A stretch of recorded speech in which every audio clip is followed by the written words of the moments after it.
Bonjour, c'est Nicolas Métro, je suis le fondateur de Kinome et je suis très heureux de vous partager mon témoignage sous cette pluie dont nous avions tellement besoin. Notre monde va de plus en plus loin, mais surtout de plus en plus vite. Et moi, pendant 20 ans, après avoir fait l'ESSEC, dans le milieu de l'entreprise, j'ai fait exactement ça. De plus en plus loin, de plus en plus haut, de plus en plus vite surtout, avec un vrai succès. Et en 2005, je me suis repositionné.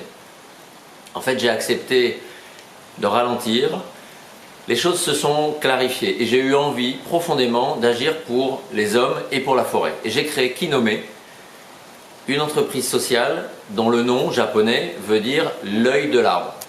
Je suis parti d'un raisonnement assez logique. Tout le monde aujourd'hui est d'accord sur le fait que la forêt et la nature sont irremplaçables et pourtant qu'elles disparaissent très vite. Et je me suis dit, plutôt que de m'entêter à vouloir conserver la forêt, je vais chercher des moyens, grâce à la forêt, d'améliorer concrètement la vie quotidienne des gens.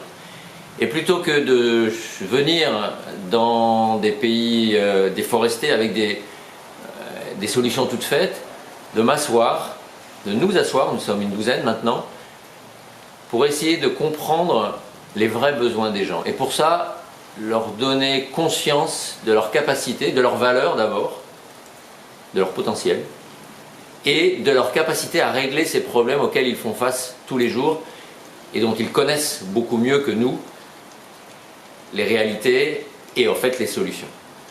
Et donc petit à petit, nous avons commencé à faire de la recherche pour voir comment cette forêt, ces arbres pouvaient améliorer la nutrition, pouvaient améliorer l'accès à l'eau, pouvaient améliorer la protection contre les tsunamis, etc. Toutes choses dont les gens avaient fondamentalement besoin, qu'ils soient en Afrique, en Amérique latine ou même ici en Europe.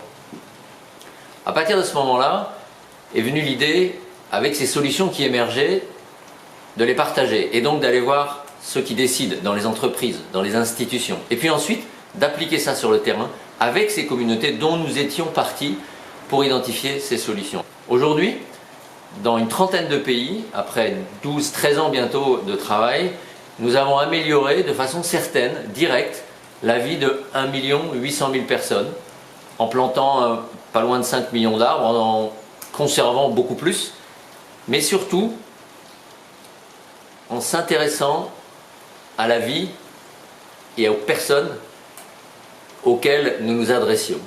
Et cela m'a rappelé ce que m'avait dit un jour quelqu'un en Inde, qui m'avait dit, tu sais, le climat, tant que nous ne réglons pas notre climat intérieur,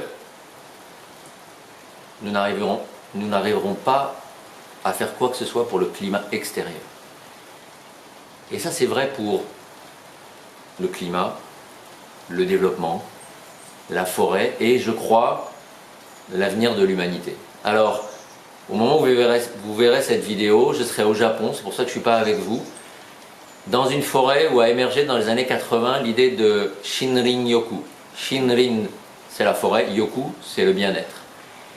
Et ma vision, mon rêve que je vous partage, c'est que tous les êtres humains, et pas simplement quelques-uns qui ont cette chance aujourd'hui, puissent aller en forêt, bénéficier de toutes ces merveilles, relaxer, faire du sport, s'émerveiller, et puis boire, manger, se soigner avec tout ce qui vient de cette forêt, et pas simplement quelques-uns de plus en plus rares.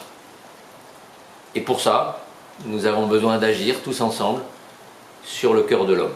C'est la même chose sur le climat. Merci et bonne journée.